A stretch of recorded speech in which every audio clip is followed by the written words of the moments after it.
Pemirsa, hepatitis akut misterius ini sudah masuk di Indonesia dan ada 21 kasus yang diduga ini sudah masuk di wilayah Jakarta. Dan 5 diantaranya ini meninggal dunia, termasuk juga di Jawa Timur yang masih diduga menjangkit anak yang berada di usia di bawah 16 tahun. Dan apakah penyebabnya, bagaimanakah juga gejala dan juga seperti apa penanganannya? Hal ini akan dibahas di Dialog Titik Tengah bersama saya, Fatma Ayu.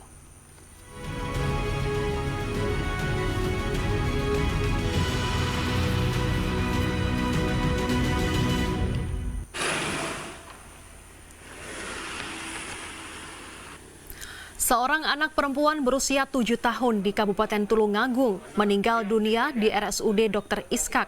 Dinas Kesehatan setempat menduga pasien anak yang meninggal tersebut terindikasi hepatitis akut misterius. Bupati Tulungagung membenarkan bahwa di Tulungagung terdapat pasien anak meninggal dunia sesaat dirawat di RSUD Dr. Iskak. Diduga pasien anak yang meninggal dunia pada Jumat lalu diduga terindikasi hepatitis akut misterius yang belum diketahui sebabnya. Dari hasil laboratorium, tidak terdeteksi virus hepatitis A, B, C, D maupun E. Saat menjalani perawatan di RSUD Dr. Iskak Tulungagung, pasien tersebut mempunyai riwayat perjalanan ke wilayah Jombang. Namun saat ke Jombang, pasien sudah dalam kondisi sakit. Dan menurut keluarga, pasien juga tidak memiliki riwayat penyakit serius. Bupati Tulungagung berharap dalam temuan kasus ini agar semua pihak turut mensosialisasikan pola hidup sehat, terutama terhadap anak-anak.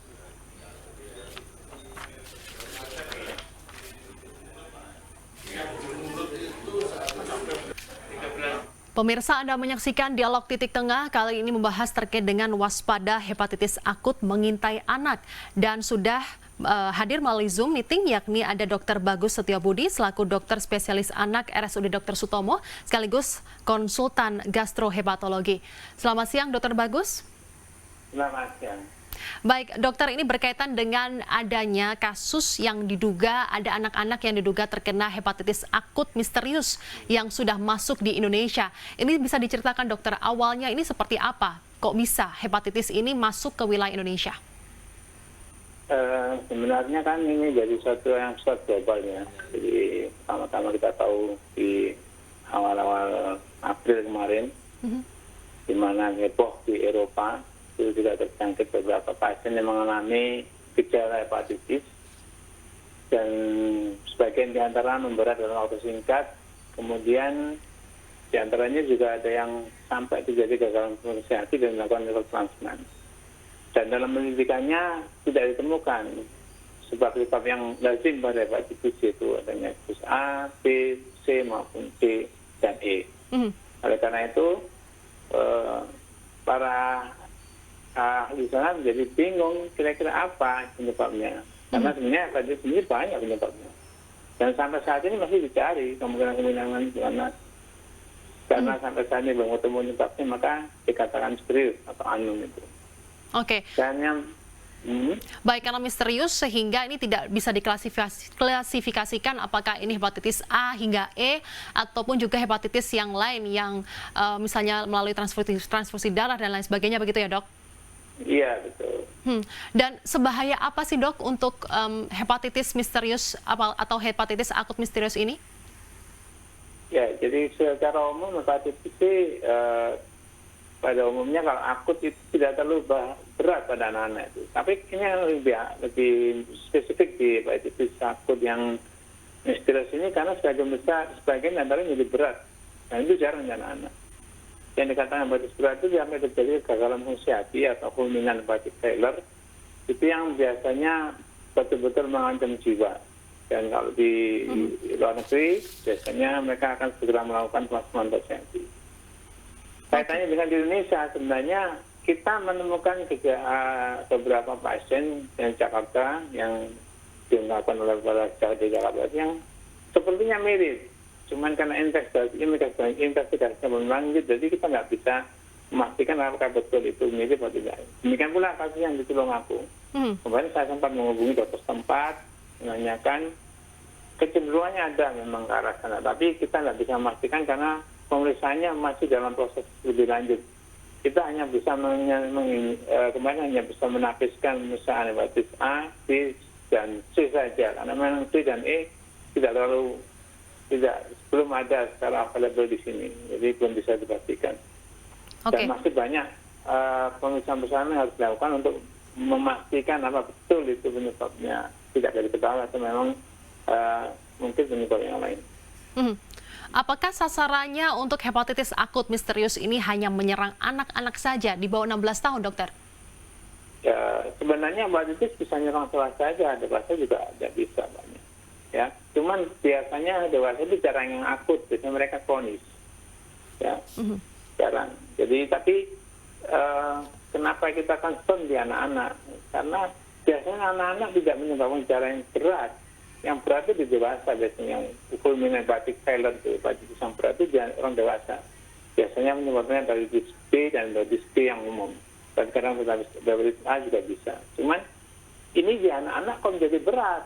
Itu yang jadi masalah dan bicara penyebabnya belum ketemu. Kalau kita nggak tahu penyebabnya kan susah nanti untuk mengatasinya dan mencegahnya. Oke, biasanya hepatitis lain selain hepatitis akut misterius ini jika menyerang anak-anak tidak berat, namun kok hepatitis akut misterius ini menyerang anak-anak jadi berat, begitu ya dok? Ini yang harus diwaspadai, dok? Ya, artinya jadi perjalanannya tidak seumumnya bagi yang lain. Gitu. Dan masalah berikutnya karena penyebabnya belum diketahui. Itu menjadi masalah berikutnya. Karena kalau penyebabnya kita nggak bisa melakukan langkah-langkah untuk mengantisipasinya. Apakah gejala umum dari hepatitis akut misterius ini, dok? Apakah sama dengan gejala-gejala yang dialami dari pasien yang terkena hepatitis A, B, C maupun E? Secara umum namanya hepatitis akut sama, gejala awalnya sama. Biasanya kalau ini terutama karena virus ya, kan selain virus kan bisa karena obat, karena bakteri, karena yang lain itu beda-beda. Tetapi yang hepatitis yang virus yang umum itu biasanya sama gejalanya, diawali dengan namanya flu-like symptom atau gejala prodromal.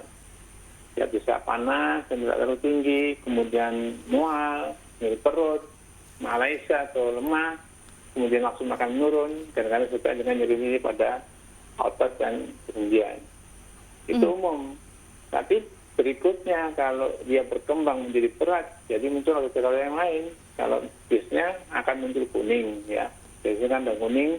Kemudian kalau lebih berat lagi yang fulminant bisa disebabkan dengan gangguan kesadaran atau ditambah dengan adanya suatu gangguan darah sehingga terjadi peningkatan nilai INR atau international normative ratio itu sehingga anaknya minta perdarahan. Itu kalau berat. Oke, baik dok. Berkaitan dengan penyebarannya, bagaimanakah penyebaran dari hepatitis akut misterius ini, dok? Apakah sudah diketahui dan apa yang harus diantisipasi oleh masyarakat? Ini nanti akan dibahas di segmen berikutnya. Pemirsa jangan kemana-mana, kami akan segera kembali usai jeda.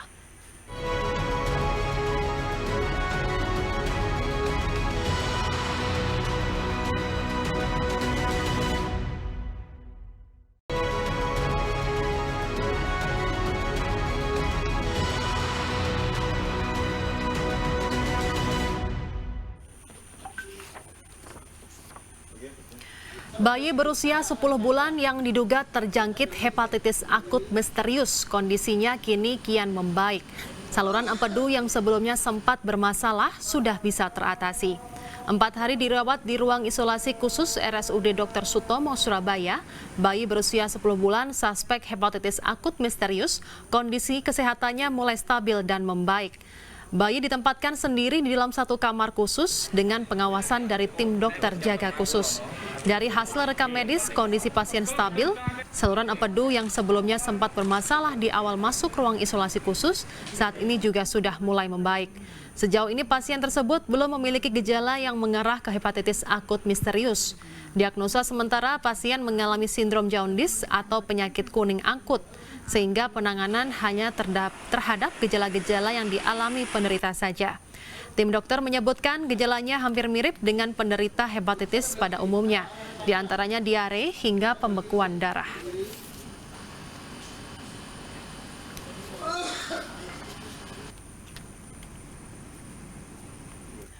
Waspada hepatitis akut misterius pada anak-anak dan masih dengan Dr. Bagus Setiobudi selaku dokter spesialis anak RSUD Dr. Sutomo Surabaya. Dokter, di Jawa Timur sendiri ini diduga ada 2 anak yang terjangkit dari hepatitis akut misterius, yakni di Tulungagung dan juga di Surabaya, yakni RSUD Dr. Sutomo. Yang di Surabaya ini seperti apa, Dok, keadaannya, dan apakah itu benar-benar hepatitis akut misterius atau bukan? Terima kasih. Jadi yang di Surabaya itu kemarin kita studi lebih lanjut karena lihat 10 bulan, kemudian yang datang dengan kuning, tetapi dalam perjalanannya setelah kita cek semua ternyata kita dapatkan untuk salaknya security CBT-nya nggak terlalu tinggi, artinya tidak sampai 500, hanya sekitar 70-an gitu. Kemudian didapatkan juga bahwa salaknya IgM anti-AHV-nya positif, artinya sisanya positif. Kemudian ada beberapa, kita juga cekkan TORS-nya, jadi toksoplasmanya juga positif, rubellanya juga positif, CMV juga positif. Jadi kemungkinan anak ini tidak termasuk dalam kategori yang unknown tadi. Jadi kita sudah exclude, kita sudah masukkan ke ruang biasa, dan kondisinya semakin membaik. Saat ini semakin membaik begitu ya, Dok? Iya. Oke, dan juga sudah terhubung dengan Kepala Dinas Kesehatan Kabupaten Tulungagung, Dr. Kasil Rohmat. Selamat siang, Dr. Kasil. Selamat siang, Mbak Fatma. Halo, Mbak Baik, Fatma. selamat siang, Dokter. Apakah sudah jelas suara saya, Dokter? Jelas, Mbak Fatma. Baik, Dr. Kasil, ini juga ada Dr. Bagus Setiobudi selaku dokter spesialis anak RSUD Dr. Sutomo. Tadi juga sudah membicarakan berkaitan dengan ciri-ciri dan juga karakteristik dari hepatitis akut misterius begitu, yang diduga ada 2 anak di Jawa Timur, yakni di Tulungagung dan juga di Surabaya. Namun di Surabaya ini dipastikan bahwa itu bukan hepatitis akut misterius ya, Dr. Bagus? Ya, betul. Oke, dan bagaimana terkait dengan pemeriksaan yang dilakukan di anak berusia 7 tahun, seorang anak perempuan berusia 7 tahun yang sudah meninggal dunia yang diduga kuat ini terjangkit hepatitis akut misterius. Bisa dijelaskan, Dr. Kasil Rohmat, awalnya seperti apa? Ya, Rumah Sakit Dr. SK pada tanggal 6 pagi itu menerima pasien, kondisi sudah tidak sadar. Ada perubahan warna kulit yang menguning atau ikterus kita dalam bahasa kita. Dengan riwayat sebelumnya dia sudah sakit sekitar 4 hari yang lalu dengan ada demam, ada mual, muntah, dan sudah diperiksakan ke salah satu rumah sakit swasta dan juga ada dokter spesialis anak. Cuma waktu itu kira-kira belum ada tanda-tanda menguning sehingga mungkin belum curiga ke sana. Nah, waktu di Dr. SK itu datang tapi sudah kondisi tidak sadarkan diri. Nah, terdapat pemeriksaan laborat yang menunjukkan kerusakan hati yang sudah parah. Ada OTPT-nya itu sudah lebih dari 10.000 dan 5.000. Kemudian bilirubinnya juga tinggi. Nah, diperiksa serologi untuk... Halo, ini masih dengar ya? Ya. Silakan, ya. Dokter. Kemudian diperiksa serologi untuk virus A, B, C itu non-reaktif. Kemudian SARS-CoV-2 juga non-reaktif. Kemudian Salmonella juga negatif. Jadi sementara waktu itu didiagnosis sebagai sindroma jaundice dengan sebab yang belum jelas. Sampai kemudian pasien sore dinyatakan meninggal dunia. Kemudian kita ambil sampelnya untuk kita kirim ke Rumah Sakit Sulianti Saroso sebagai laboratorium rujukan di tingkat Kementerian Nasional. Dan saat ini apakah sudah ada hasil pemeriksaan apakah ini benar-benar hepatitis akut misterius atau bukan, Dr. Kasil? Belum dapat feedback dari Sulianti Saroso. Tapi sebelum itu dari pasien sendiri ada riwayat perjalanan ke Jombang begitu ya, Dok? Riwayat perjalanan ke Jombang itu dalam kondisi sudah sakit ya. Jadi begini, lebaran pertama itu masih sehat, kemudian sepulang dari bersilaturahmi itu badannya panas. Kemudian sama orang tuanya dikasih paracetamol, baik sembuh hari kedua, tidak ada gejala, kemudian diajak sama orang tuanya itu ke Jombang. Nah, sepulang dari Jombang panas lagi, mual, muntah. Kemudian dibawa ke dokter itu tadi. Oke, dan nyawanya tidak bisa tertolong lagi ya, Dok? Ya, pada hari Ke hari kelima, baik. Iya. Oke, Mulai baik. muncul kuning ya diketahui kuning sudah di SK itu. Sebelumnya tidak diketahui apakah pemeriksaan sebelumnya ada kuning apa enggak. Jadi Baik. dokter sebelumnya tidak Baik. diketahui. Untuk penyebarannya seperti apa? Ini saya ke Dokter Bagus, penyebarannya yang memungkinkan. Ini untuk hepatitis akut misterius ini seperti apa, Dokter Bagus? Ya, kalau kita ditanya tentang penyebarannya ya, terus terang karena ini penyebabnya juga misterius, tentunya kita juga tidak bisa menjawab gimana menyebarnya. Tetapi tetap aja secara umum bahwa hepatitis itu bisa menyebar melalui saluran cerna, juga bisa menyebar melalui darah ke udara. Tetapi juga karena juga di beberapa negara di Eropa dan di Amerika itu ada kaitan dengan adenovirus, jadi juga kita waspada nggak ada saluran nafas. Jadi terbaca bahwa penerapan hidup bersih dan sehat atau PHBS itu tetap harus kita laksanakan. Paling tidak kita menghindarkan dari kemungkinan terpapar. Kemudian yang kedua, untuk teman-teman di kesehatan juga paparan-paparan spesimen-spesimen yang mengandung penularan virus itu juga harus hati-hati betul. Oke, baik. Dan yang ketiga tentunya kalau berkaitan dengan respirator jalan napas, tentunya harus tetap menggunakan protokol kesehatan. Kalau kita berada di berinteraksi dengan banyak orang, Baik. mungkin itu. Baik, jadi masih diteliti penyebarannya ini seperti apa, bisa dimungkinkan ini melalui darah, melalui nafas, atau melalui udara, dan lain sebagainya, Dok. Tapi antisipasi yang bisa dilakukan oleh masyarakat ini seperti apa untuk menjaga liver atau menjaga hati, ini seperti apa? Ini nantinya akan dibahas di segmen berikutnya. Pemirsa jangan kemana-mana, kami akan segera kembali. Usai jeda.